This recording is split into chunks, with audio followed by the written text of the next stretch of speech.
बिल्लाहि मिनश्शैतानिर्रजीम बिस्मिल्लाहिर्रहमानिर्रहीम।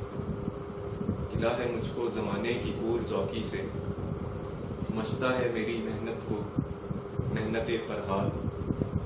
इकबाल कहते हैं कि मुझे गिला है मुझको ज़माने की कूर ज़ौकी से। कूर ज़ौकी का मतलब होता है अंधेपन को, दिल की बसीरत वाली आँख अंधी हो। तो कहते हैं मुझे गिला है ज़माने से क्योंकि दिल की आँख अंधी है। समझता है मेरी मेहनत को मेहनत फरहाद। कहते हैं जो मेरी मेहनत है, जो मैंने शायरी की है, उसे फरहाद की मेहनत की तरह समझता है। तो फरहाद जो इशारा करने, शीरी और फरहाद के वाक़े की तरफ इशारा कर रहे हैं, जिसके अंदर फरहाद पहाड़ को खोद रहा होता है शीरी को पाने के लिए, मगर उसका आखिरी नतीजा ये होता है कि उसे शीरी नहीं मिलती फरहाद को। तो कहता है तुम लोग समझते हो कि मेरी मेहनत फरहाद की मेहनत की तरह है जो ज़ाया जाए। वो कहते हैं नहीं, ऐसा नहीं है। सही है, क्योंकि तुम्हारी जो दिल की आंख है वो अंधी है, और मेरी जो शायरी है ये असर करेगी। जिस तरह इंडोनेशिया में उन्होंने अपनी तहरीक आज़ादी चलाई, वो इकबाल के कलाम को पढ़ के चलाई।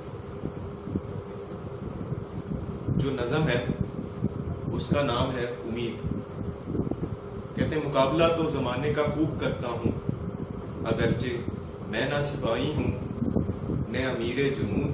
कहते हैं मैं ज़माने से खूब लड़ रहा हूँ, ज़माने के खिलाफ लड़ रहा हूँ, अगरचे मैं ना सिपाही हूँ ना अमीर जुनूद। अमीर जुनूद कहते हैं फौजों के सरदार को। और इसी तरह इकबाल जो है उस ज़माने में जो मगरिबी तहजीब नौजवानों पे बड़ा असर कर रही थी, उसके खिलाफ भी काफ़ी शायरी लिखी है। और इसी तरह अल्लामा कहते हैं कि मैं ज़माने के खिलाफ लड़ रहा हूँ। मुझे खबर नहीं ये शायरी है या कुछ और, अता हुआ है मुझे ज़िक्रो फ़िक्रो जज्बो सुरूद। कहते हैं मुझे पता नहीं ये शायरी है या कुछ और है, क्योंकि अता हुआ है मुझे, कहते हैं मुझे अल्लाह ताला ने अता किया है ज़िक्र, अपना ज़िक्र फ़िक्र। पहले ज़िक्र किया अल्लाह का, फिर फ़िक्र भी उसकी आई, यानी सोच भी उसी की आई। वो जज्ब यानी अल्लाह की ज़ात में मंसूबी, वो सुरूद। तो कहते हैं मुझे अल्लाह ताला ने ये चीज़ें दी हैं, और इसका ऑर्डर बहुत ज़रूरी है। सबसे पहले ज़िक्र है, फिर फ़िक्र आया, फिर मंसूबी आई, और फिर सुरूद। सुरूद कहते हैं नगमे को। ये कह रहे हैं कि मेरी शायरी, तो कहते हैं ये जो मैंने अपनी शायरी लिखी है एक तरह से वो मंसूबी में लिखी है। इस वजह से मुझे खबर नहीं, जिस तरह पहले मिसरे में कहते हैं मुझे खबर नहीं ये शायरी है या कुछ और है, अता हुआ है मुझे ज़िक्रो फ़िक्रो जज्बो शुरूद। जबीने बंदाए हक में नमूद है जिसकी, उसी जलाल से लबरेज है ज़मीरे वजूद। जबीने बंदाए हक यानी अल्लाह के बंदे के माथे में, यानी अल्लाह के बंदे के सजदे में नमूद है जिसकी। अल्लाह ताला की नमूद अल्लाह के बंदे के सजदों में होती है, यानी वो तब आता है सामने। उसी जलाल से लबरेज है ज़मीरे वजूद। ये जो ज़मीर है ना वजूद का, यानी जो कायनात का जो अंदर है, उसी जलाल से वो जो सजदे में बंदाए हक को मिलता है, उससे लबरेज है यानी भरा हुआ है। अल्लाह ताला के नूर से हर चीज़ भरी हुई है। हर चीज़ में अल्लाह ताला की कोई ना कोई झलक या जलवा या जलाल ज़रूर है। सूरा नंबर 13 में आयत नंबर 3 है, उसमें अल्लाह ताला कहते हैं ये जो पहाड़ हैं, ये जो नहरें हैं, ये जो फल हैं, और जो दिन और रात का जिक्र करते हैं, कहते हैं इसमें गौर और फिक्र करने वालों के लिए निशानियां हैं। नहीं कहते हैं ये काफरी तो नहीं, काफरी से कम भी नहीं कि मर्दे हक हो गिरफ्तारे हाजिर व मौजूद।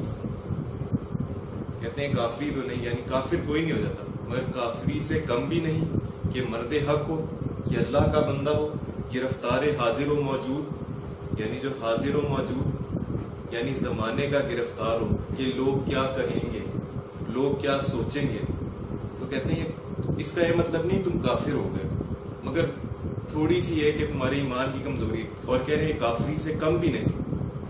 तो सूरह माइदा में आयत नंबर 44 से अल्लाह ताला उसमें कहते हैं और लोगों से ना डरना और मुझ ही से डरते रहना, और मेरी आयात के मुकाबले में कम कीमत ना लेना।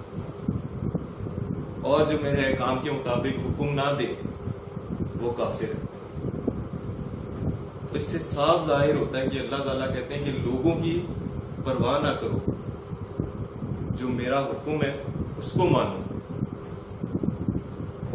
وہ یہی بات علامہ سمجھا رہے ہیں کہ مرد حق کو بھی حاضر و موجود کا گرفتار نہیں ہونا چاہیے. یعنی جو زمانہ کہہ رہا ہے تو اس کا سب سے پہلا عمل ہمیں یہ کرنا چاہیے، اپنی سوچ کو بدلیں.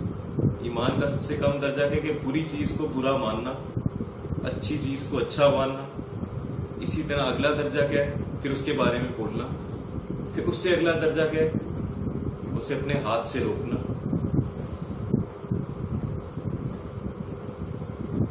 کہتے ہیں غمی نہ ہو کہ بہت دور ہیں ابھی باقی، نئے ستاروں سے خالی نہیں سپہرے کبوت.